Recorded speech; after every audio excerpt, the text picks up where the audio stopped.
aujourd'hui, je suis vraiment excitée de faire avec vous les scones au pissenlit. Ça fait depuis 2021 que la recette de Julie Aubé est sur notre site, puis que je veux la faire, mais là, ça se passe cette année. C'est pas vraiment une journée très printanière aujourd'hui, mais c'est pas grave. Je vais essayer de mettre un petit peu de soleil dans votre journée. Le pissenlit, c'est une des premières fleurs qui poussent au printemps. Donc, vous en avez sûrement sur vos pelouses, dans les parcs à côté de chez vous. Ici, j'ai les feuilles. J'ai ma ciboulette aussi de mon jardin. Et sinon, on a aussi en fait les fleurs du capitule du pissenlit. Donc, première étape, on mélange nos ingrédients secs, farine, sucre d'érable, sel et poudre à pâte. Après, ça nous prend une tasse de beurre non salé froid qu'on va couper en petits dés.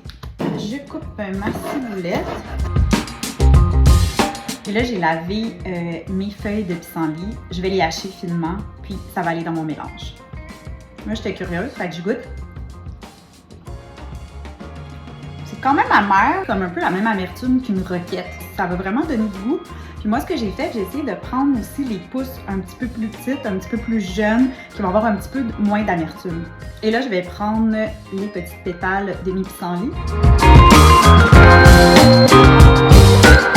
J'ai à peu près une demi-tasse de pétales de pissenlit. J'ai mis le beurre avec la farine. L'étape suivante qui va être d'incorporer mes feuilles de pissenlit, mes fleurs de pissenlit et ma ciboulette. C'est le temps de mettre la crème et le lait en filet et de bien mélanger. Je viens de me rendre compte que j'avais oublié de mettre le fromage dans la première étape.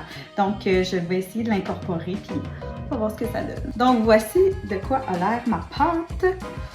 J'espère que c'est correct. Mes scones sont allés au frigo pendant une demi-heure. J'en ai un petit peu moins que 16, mais bon.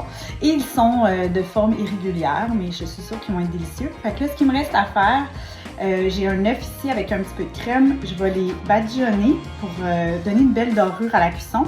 Puis après, ça s'en va au four. Voici le résultat final.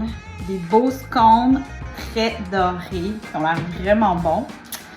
Alors, j'en goûte un.